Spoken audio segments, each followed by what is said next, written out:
नमस्कार बंधुरा आज आमी आपनादेर रसपुली पिठेर एक रेसिपि करे देखाबो।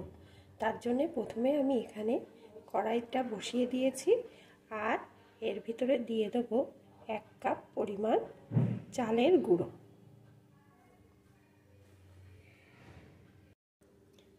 दिए देबो 1 कप परिमाण नारकेल पेस्ट। आमी एई नारकेलटाके खोसा छाड़िए पेस्ट करे निएछि, एकटू दूध दिए पेस्ट करेछि जाते पेस्टटा भालो हय। दिए दिलाम परिमाण मतो खेजुरेर गुड़, मिष्टिटा आपनारा जे जार मतन बुझे देबेन। एखन सबकिछुके एइभाবে नाड़ते थाकबो समाने जेन सबकिछु भालो करे मिशे जाय आर एकटा मण्ड तैरी करे नेब। এইভাবে সমানে নাড়তে থাকবো, যার ফলে এটা আস্তে আস্তে নাড়তে নাড়তে শক্ত হয়ে একটা মণ্ডে পরিণত হবে। এই পিঠেটা তৈরি করা কিন্তু খুবই সোজা, খেতেও কিন্তু খুবই টেস্টি হয়। অনেকে দুধ পুলি পিঠা তৈরি করতে পারেন না, কারণ সেটা অনেকটা সময়ের ব্যাপার আর দক্ষ হাতের ব্যাপার। এই পিঠেটা তৈরি করে খেয়ে দেখবেন, দুধ পুলির মতনই টেস্ট আসবে এবং বানানো খুব সোজা। দেখুন নাড়তে নাড়তে মণ্ডটা অনেকটাই শক্ত হয়ে গেছে। এখন এর ভিতরে দিয়ে দেবো আমি 1 চামচ ঘি,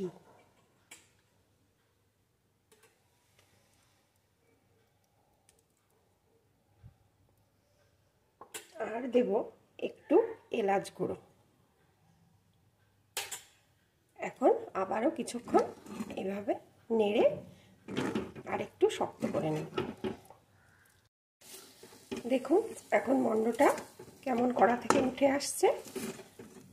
এইবার আমি নামিয়ে নেব, নামিয়ে একটু ঠান্ডা করে নেব। এটা ঠান্ডা হয়ে গেছে। এখন হাতে একটু ঘি মাখিয়ে ছোট ছোট বল আকারের গড়ে নেব। এইভাবে ছোট ছোট বল আকারে সবকটি আমি তৈরি করে নেব। এখানে সবকটি আমার তৈরি করে নেওয়া হয়ে গেছে। এখন আমি এটাকে দুধের ভিতরে দিয়ে জ্বালিয়ে নেব। আসুন দেখতে থাকুন। এখানে আমি কড়াইটিতে আগে থাকতে 1 লিটার পরিমাণ দুধ বসিয়ে দিয়েছিলাম, যেটাকে শুকিয়ে আমি 500 মতন করে নিয়েছি। এখন এর ভিতরে দিয়ে দেব পরিমাণ মতো গুড়,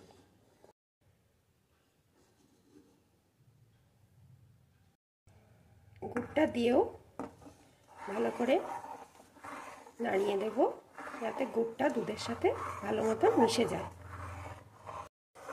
মিষ্টিটা কিন্তু আপনারা আপনাদের পছন্দ মতন দেবেন। কেউ মিষ্টি কম পছন্দ করেন, কেউ একটু বেশি পছন্দ করেন, তাই যে যার স্বাদ মতন মিষ্টিটা দেবেন। দেখুন গুড়টা সম্পূর্ণ রকম মিশে গেছে। এখন এর ভিতরে দিয়ে দেবো আমি একটু এলাচ গুঁড়ো,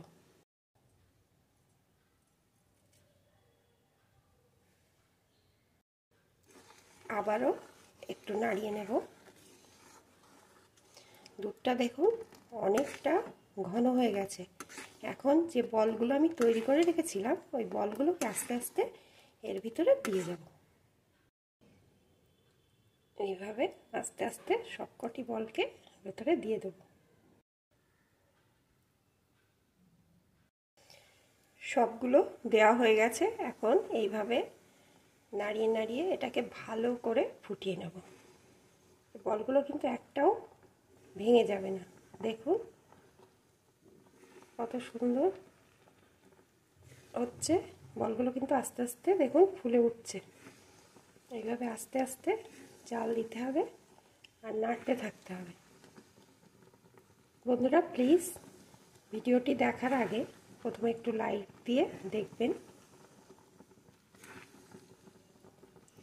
আর আমার ভিডিও আপনাদের ভালো লাগলে সাবস্ক্রাইব করে পাশে থাকবেন। দেখুন ভালো করে ফুটিয়ে নিয়েছি, এটা আমার রেডি হয়ে গেছে। এখন আমি ঠান্ডা করে নেব।